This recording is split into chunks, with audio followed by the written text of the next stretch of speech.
You've drawn your holy cities, painted your divine iconography, and written the verses of your supreme deity.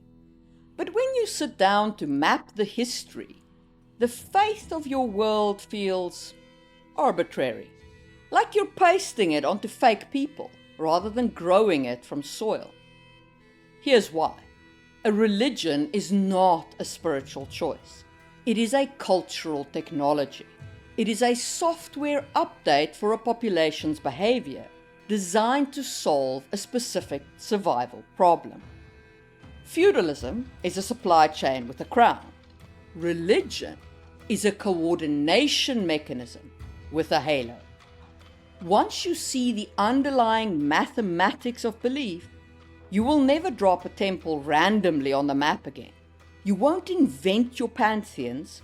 You'll know exactly where a faith must spread and which dogmas are already dying because the infrastructure stopped needing them. And today, I'm going to help you do exactly that. Welcome to another episode of Just in Time World Building with your host, Marie Mullaney.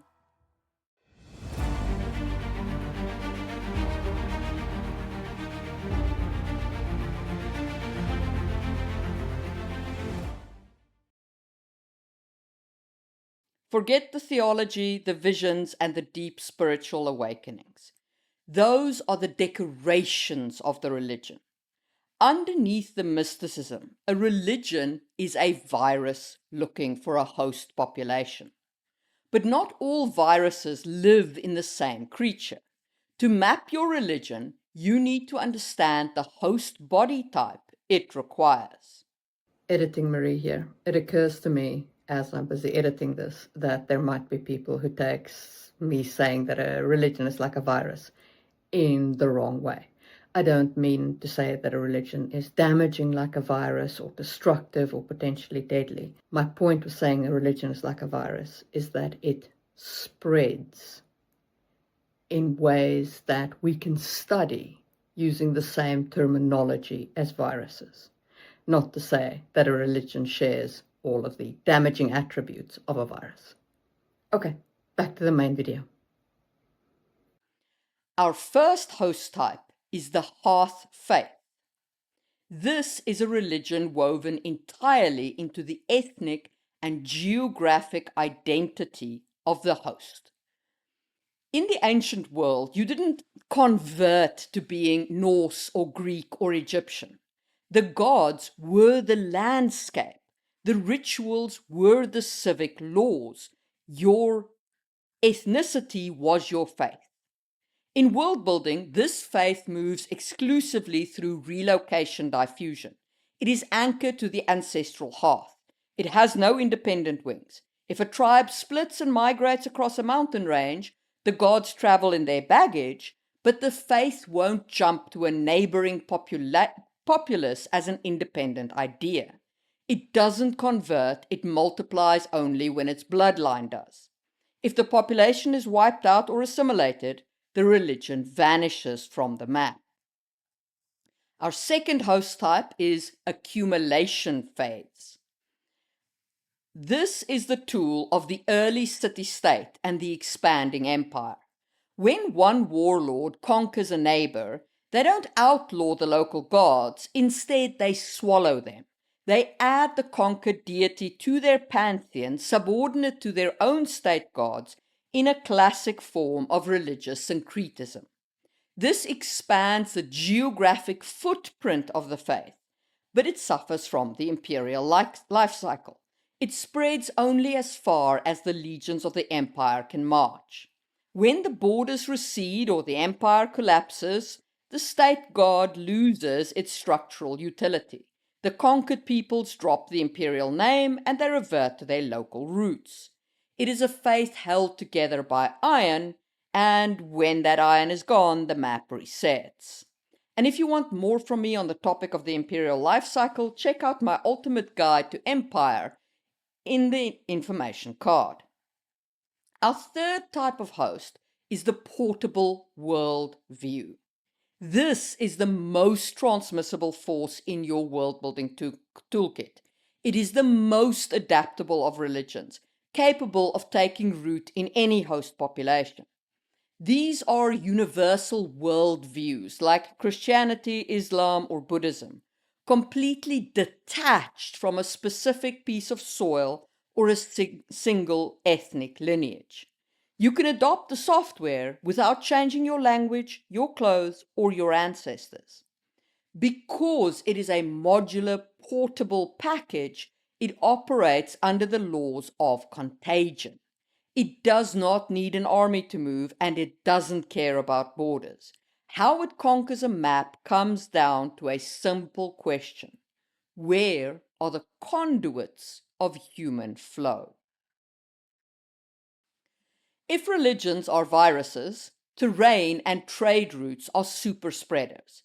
There are three primary vectors through which a universal faith locks itself into a culture. The first vector is the trade-in, or contagion diffusion. The most potent vehicle for faith is the marketplace. Religions didn't conquer the Silk Road through holy wars. They conquered it because of the caravanserai along the routes. To keep trade moving, rulers enforce strict neutrality inside these roadside sanctuaries. Merchants from thousands of miles away sat together over bowls of stew. They traded silk, glass, and spices, but they also traded ideas. If you want your fantasy religion to grow like wildfire, don't worry about mapping the profits. Map your trade routes. A religion will follow the money. Our second vector is the prince's tutor, or top-down engineering. The fastest way to permanently flip a map is to target the line of succession. Look at the Aksumite Empire of Ethiopia. It became a Christian superpower long before Rome. Why? Simply because a shipwrecked Greek scholar named Frumentius became the tutor to the young prince Ezana. They built a lifelong friendship, and the tutor changed the education of the next generation of elites. When Ezana took the throne, the crown shifted to Christianity, and the entire bureaucratic apparatus shifted with it. If you want a permanent religious pivot in your world building, target the children of the ruling class. Install the institution at the top of the pyramid, and gravity will do your work for you. Vector 3 is the pragmatic transaction, or tax friction. Conversion rarely happens because somebody suddenly changes their mind about the afterlife as an adult. It happens because the material cost of not converting becomes too high. When early Islamic caliphates expanded, they didn't rely on forced conversion at the edge of a sword. Instead, they used jizya, a specific tax on non-Muslims. Thus, converting freed you from this tax and offered immediate economic benefit. We see almost the inverse of it with the Vikings who converted to Christianity after raiding France, specifically the Viking leader Rollo. The French king didn't appeal to Rollo's soul. He offered him Normandy on the condition that Rollo defend the coast of France and accept Christian baptism. Rollo took the deal for the land. His warriors followed the same paycheck. The adults accepted the transaction. The children grew up believing the theology. This brings us to the paradox of religious world building. Easy religions die. There is an inescapable sociological law. Loose, comfortable, low-impact faiths rarely survive the friction of history. The religions that endure are the ones that demand heavy personal sacrifice. We call this the credibility cost threshold. When a child sees their parent wake up at dawn to pray, fast for a month, or endure societal ridicule for a specific garment, the child's brain performs a subconscious calculation. If my parents are paying this high cost, the psychological or communal return for this religion must be immense. High cost signals high value. Furthermore, high-cost rituals act as a filter against free riders. If your religion provides a robust communal safety net, such as feeding the poor, protecting the widows, or sharing resources, you must ensure that outsiders don't just exploit the religion. Requiring a visible, costly sacrifice, like forcing your entire priesthood into triadic marriages that shatter societal norms, acts as a secret handshake. It proves you are fully invested in the network. When the empire collapses, the trade routes dry up, and the legions vanish, the loose state cults disappear. But the disciplined high-cost network remains, holding the fractured pieces of their world together. New religions do not emerge in a vacuum. They are responses to sudden catastrophic failures of the existing world order. When the environment changes or the state fails to perform its basic duties, it creates a system shock, a sudden opening for a new explanation of reality. There are two primary catalysts that create these openings. The first is the competency vacuum, as we see with the Yellow Turban Rebellion. In 184 CE, China's Han Dynasty was structurally collapsing under plagues, floods, and crushing taxation. The state could no longer govern or protect its population. A Taoist faith healer named Zhang Shu stepped into this competency vacuum. By offering free acupuncture, faith healing, and immediate physical relief to millions of desperate peasants, he mobilized an immense military movement known as the Yellow Turban Rebellion. When a government fails to provide basic survival infrastructure, a grassroots religious movement that delivers immediate, tangible welfare can weaponize the peasantry and overthrow an empire. The religion spreads because it performs the function the state abandoned. Our second catalyst is the cosmic catalyst, and for this we're going to look at 1054. In July 1054, a supernova erupted in the constellation of Taurus, shining 4 times brighter than Venus, visible in broad daylight for 23 days. To an agrarian society, the sky is pretty much a clock and calendar. A radical disruption in the heavens forces an immediate recalibration of human power structures on the ground. In Byzantium, this cosmic shock hardened the theological fractures of the Great Schism, permanently splitting Christianity into Catholic and Orthodox factions. In China, the state quickly co-opted the guest star as a favorable omen to validate the emperor's mandate of heaven. But in North America, the shock triggered an urban and architectural revolution. In the Mississippi Valley, the ordinary farming village of Cahoyca was completely dismantled and buried right around 1054.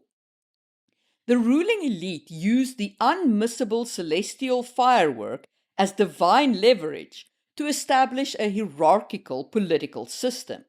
They commanded thousands to build Monk's Mound, a 100-foot-tall earthen pyramid, and constructed Woodhenge, a huge solar calendar aligned entirely with the stars.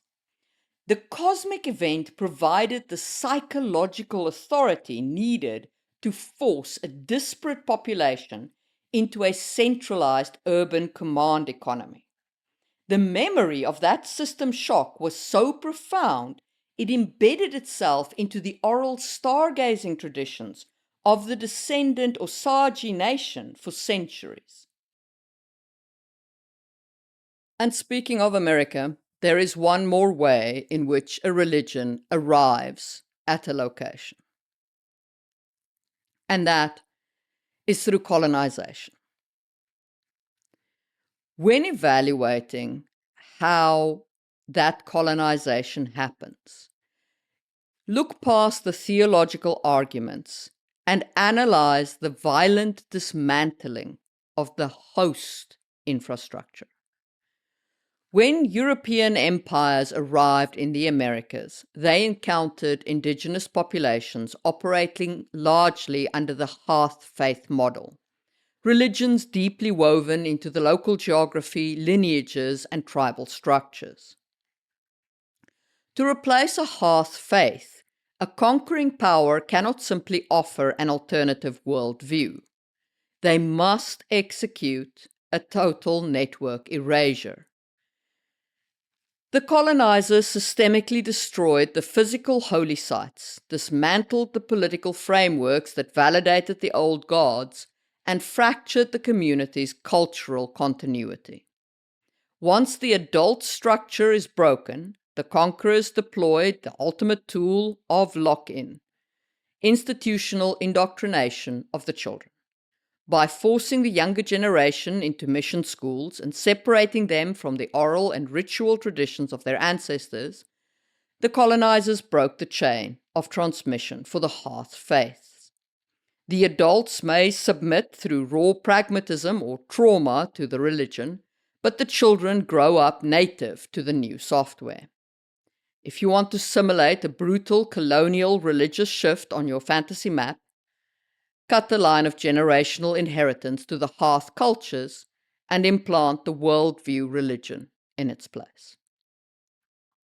This was not humanity's most shining hour by a long shot, but there is an immense amount of political tension and philosophical stakes you can use to fuel stories in a land that has been subject to this kind of colonization. Let's apply this logistics framework to a concrete fantasy example from my own world, the Sangwil Chronicles. On the continent of Lumiaron, the existing religious landscape was completely disrupted by the arrival of a foreign priesthood. These outsiders arrived carrying a highly specialized technological asset, divine healing magic. When the heir apparent to the imperial throne was mortally wounded, these priests utilized a high-tier magical conversion, magical healing, in a way entirely unknown to the local science. Because the prince was already entering a political rebellion against the central government that had used the old state religion to legitimize its tyranny, this miraculous intervention created a political pivot. The prince didn't just convert out of spiritual gratitude, although that certainly featured in it given that he was healed on the point of death. He also converted because the central government was backed by the Vero religion.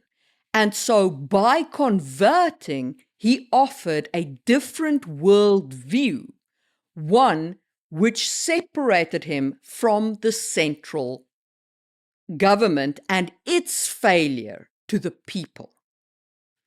So this was using the Yellow Turban Protocol crossed with the Prince Protocol, which operated as a magical multiplier because of the healing offered by the priests.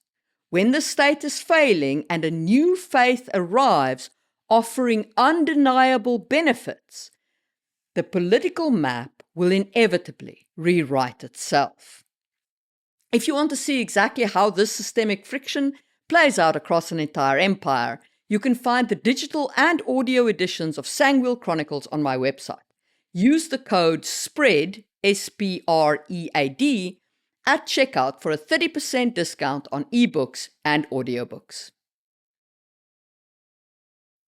And now, while the amazing members of the channel scroll by, let me make one last point. If you are building a fantasy world with active functional magic, you must realize that magic fundamentally alters the sociology of religion. Magic in the context of religion is either a geographical anchor or a commercial utility. First, let's talk about it being an anchor. If your magic system is fueled by local nature spirits, the soul of a specific river, the consciousness of a particular forest, or by components found only in a certain location, your religion will be permanently trapped in the hearth faith vector. The spirit of the river cannot be packed into a cart and hauled across a desert. The magic is tied to the soil. Consequently, the religion cannot spread via contagion or trade. Even if the population migrates, they leave their power source behind. In an animistic magic system, your map will naturally fracture into a crowded patchwork of hyper-localized tribal cults that never achieve continental scale. Now let's look at the energy utility company. If, on the other hand, your world features a D&D style divine magic system where deities hand out literal measurable blessings, spells, and physical miracles to their clergy, the nature of faith changes. The religion ceases to be an abstract worldview and becomes a transactional utility. The dynamic shifts from, I believe in the moral code of this deity, to, I pay tribute to this deity because their clerics possess the highest caloric return on investment. Religions in this environment operate like Bronze Age pacts. Worship is an investment for immediate protection and power. A transactional faith will only expand if a specific god can offer a monopoly on a vital resource, like superior agriculture, unstoppable military, or unmatched healthcare. If the magic is universally accessible, the faith remains localized. But if one god offers a systemic advantage, conversion becomes an economic necessity. So this is our key takeaway. When you sit down to map the spiritual history of your fantasy world, don't ask what the gods want. Look at what the population needs to survive. Follow this sequence. Identify the host. Is your faith a localized hearth faith, an imperial accumulation faith, or a viral portable worldview? Locate your vectors. Map your trade routes and caravanserai. If the faith is viral, it will live or die based on the flow of merchants. Find the system shock. Locate the historical plague, the political collapse, the colonial push, or even the celestial omen that created the market opening for a new dogma. Calculate your credibility cost. Define the high-cost sacrifice, the triadic marriage, the severe fasts, the extreme lifestyle mandates that filters out free riders and signals value to the next generation. Determine your magic drag. Decide if your magic anchors the faith to the soil or turns the priesthood into corporate utility provider. If you solve the logistics of human behavior, the holy text of your religion will write itself. If you want more from me about religion, check out my video on how to create a church. But also subscribe, hit the thumbs up button, the hype button, and all those other good activities. If you're still here, leave me a religious symbol in the comments, whichever one you feel like leaving. And I will see you soon for another episode.